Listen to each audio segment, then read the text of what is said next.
bila seseorang menggugat keputusan KPU, nah tentu saja bila mana keputusan KPU itu dibatalkan, maka dengan sendirinya KPU harus menjalankan keputusan tersebut. Tetapi bila pasangan calon menggugat KPU, keputusan KPU, dan keputusan KPU itu dibenarkan, maka pasangan calon tersebut masih bisa mengajukan upaya hukum berikutnya. Tetapi KPU tidak ada lagi upaya hukum. KPU melaksanakan putusan Bawaslu, KPU melaksanakan putusan PT Tun, KPU melaksanakan putusan Mahkamah Agung. Jadi KPU ini sebagai lembaga yang hanya melaksanakan putusan, tidak mengutak-atik persoalan lain. Jadi KPU adalah lembaga yang terkadang kami menilai bahwa selalu menjadi objek penderita, tidak mempunyai kewenangan untuk mengajukan upaya hukum. Sehingga mereka hanya diperintahkan laksanakan undang-undang, laksanakan undang-undang, laksanakan undang-undang. Termasuk rekomendasi. Pokoknya laksanakan. Kalau persoalan itu saya agak menarik diri, Bung Hadi, karena konteks bahwa itu dalam konteks kalau kita belajar terhadap putusan dan rekomendasi berbeda. Ya, itu kalau tolong putusan, dijelaskan Pak Salahuddin. Kalau putusan wajib dilaksanakan.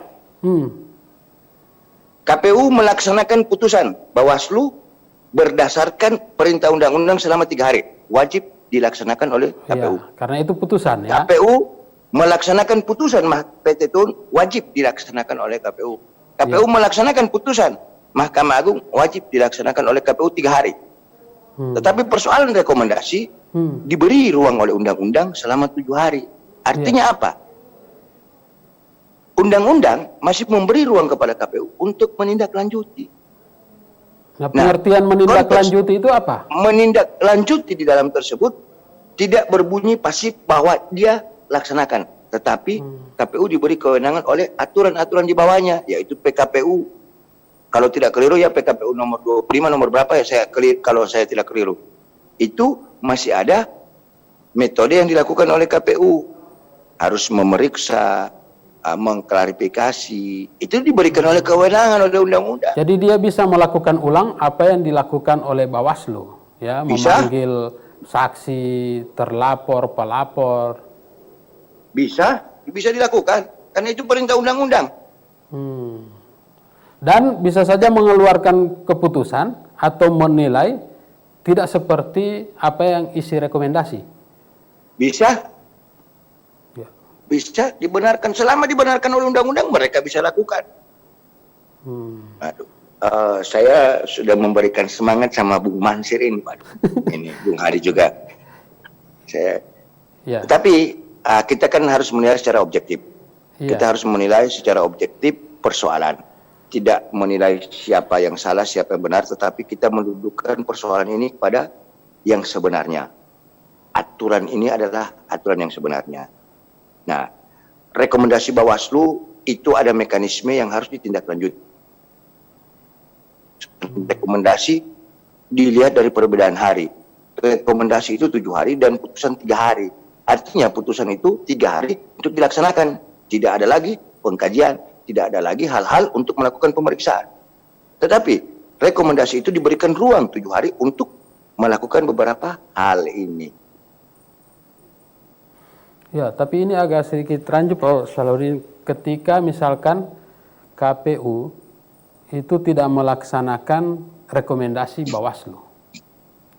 Ini seandainya ya, KPU tidak melaksanakan rekomendasi Bawaslu. Nah, ini bisa saja terlapor kan akan melaporkan atau dia mencari upaya hukum lain. Nah, langkah apa yang akan dilakukan? Kalau dia seperti yang disampaikan oleh Pak Salahuddin tadi, pelanggaran ini adalah sengketa, berarti pelapor akan melapor lagi ke Bawaslu.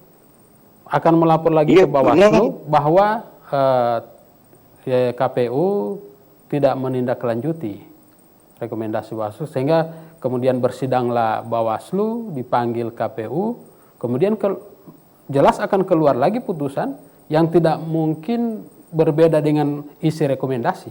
Bawaslu pasti akan memutuskan bahwa KPU sudah melakukan pelanggaran meloloskan yang tidak memenuhi syarat? Ada sedikit kata kunci yang harus saya sampaikan, mungkin ini juga menjadi kunci buat teman-teman KPU yang sudah diketahui. Bila mana tidak melaksanakan atau tidak melaksanakan rekomendasi Bawaslu, KPU Kabupaten Kota atau KPU Provinsi itu diberikan teguran secara lisan maupun tertulis. Sanksinya itu. Iya. Undang-undang Tapi kalau sudah sanksinya. diberikan teguran berarti dia harus merubah lagi putusannya. Karena dia sudah mendapat teguran. Tidak ada sanksi hukum lainnya selain teguran lisan dan tertulis. Tidak ada sanksi lainnya terhadap hal tersebut. Nah, tetapi mudah-mudahan ini tidak dilakukan oleh teman-teman KPU ataupun Bawaslu dalam mendengar dialog pada malam hari ini. Tetapi yang jelas pada prinsipnya kita selalu mendudukan ini pada persoalan yang sebenarnya, objektivitas. Nah, yang melakukan teguran itu siapa, Pak Salahuddin? Bawaslu. Bawaslu akan menegur kalau dia tidak melakukan rekomendasi. Iya, seperti itu. Tetapi dia juga akan terancam dengan laporan ke DKPP. Ada aturan-aturan main tersendiri. Mungkin hal itu saya tidak bisa terlalu masuk jauh ke ranah tersebut karena itu ada mekanismenya tersendiri, Bung Hadi. Mungkin hanya itu yang bisa saya sampaikan. Ya.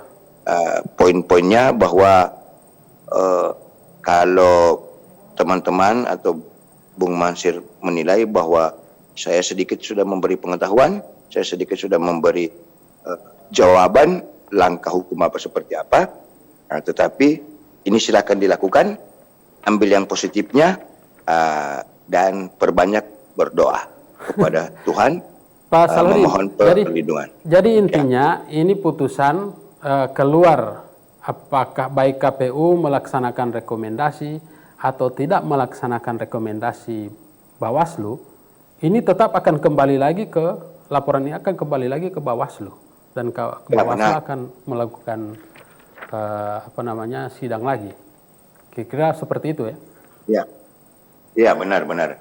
Jadi mau dilaksanakan atau tidak tetap kembali lagi ke Bawaslu. Kalaupun masih ada upaya hukum lain setelah putusan Bawaslu yang wajib dilaksanakan oleh KPU, kemudian itu yang menjadi dasar ke PT Tun. Dari PT Tun benar. Ke Mahkamah Agung kalau masih iya, benar. keberatan lagi ya. Kalau masih mempunyai waktu, tetapi kalau tidak mempunyai waktu lagi mungkin agak dibatasi dan waktu yang sangat sempit diberikan oleh undang-undang. Jadi Pak Salahuddin, kalau seperti ini modelnya, alur ini, berarti sudah bisa kita prediksi apa nanti hasilnya? Itu menurut Bung Hadi.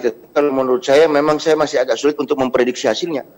Nah, maksudnya ini kan karena dia akan kembali lagi tetap akan kembali ke Bawaslu, dan Bawaslu sudah jelas tetap akan mengeluarkan putusan yang berdasarkan rekomendasinya. Dia tidak mungkin lagi mengeluarkan putusan lain. Iya, memang benar. Tetapi Bawaslu itu semi peradilan. Dia bukan peradilan penuh, dia semi peradilan. Nah, diatur oleh peraturan Bawaslu. Tetapi dalam tingkatan sengketa itu untuk pemilihan dihitung peradilan tingkat pertama itu adalah Bawaslu. Selanjutnya bandingnya itu ke PT Tun. Nah, biarlah misalnya ini akan bergulir, penilaian atau keyakinan hakim terhadap fakta-fakta, alat bukti, surat maupun keterangan-keterangan saksi yang akan menentukan apakah proses ini yang dikatakan dalam pasal 71 ayat 3 ini kena atau tidak gitu. Nah, normanya seperti apa itu mungkin akan dinilai oleh majelis hakim di Pengadilan Tinggi Tata Usaha Negara. Seperti itu, Bung Hadi.